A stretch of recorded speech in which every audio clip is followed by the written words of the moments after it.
Let me tell you first what I've just learned talking with one of the people who claims to have been inside Sky Motors when this all went down about 10 minutes to 7 o'clock, or 10 minutes to 8 o'clock, excuse me. He said a man rushed in with a pistol, yelling for a car with gas in it.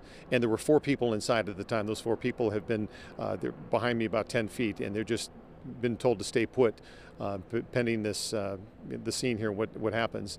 But what he told me was the man came in, screamed, showed a pistol, and then it was only after his friend was released, rescued by police later, the one hostage who was in there, his friend told him that the man had a couple bags full of ammunition and lots of guns. And that is what we heard from Pierce County Sheriff Paul Pastor, that he is now the only person believed to be inside.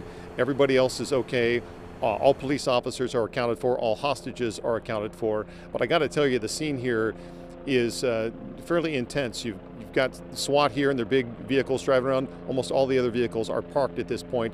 There are people up and down some of the side streets, people who work in the businesses here, in a couple of the restaurants, who are just kind of checking things out. They're not being pushed back. They're not being told to leave. But it is very curious. You've got a lot of police vehicles on scene here. I mean, like I say, I've lost count. But if I said 40, that would not be overdoing it.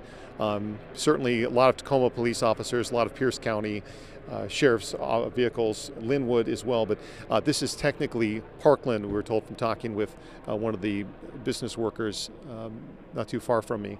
We have not heard any gunfire since we've been here the last 45 minutes or so.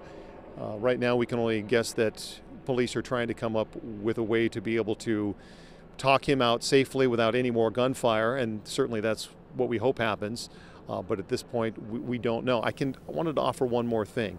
The man I talked with, who says he was inside that Sky Motors, said by the time they ran out, there were already police outside. So we don't know whether police had been following this man and he was running into the Sky Motors to try to get a car to get away. One might think that, given what we've heard so far, but we'll keep asking some questions and seeing if we get some more information. But for now, live in Parkland, Greg Copeland, King 5 News. Greg, before you go, a quick question.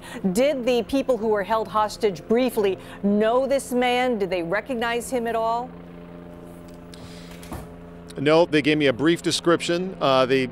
He said he looked like a man, an African-American man in his mid-30s, but they didn't have any idea who he was. He just came in screaming with a gun, demanding a car with gas, clearly wanting to make some sort of getaway. But from what, at this point, we don't know, Amanda.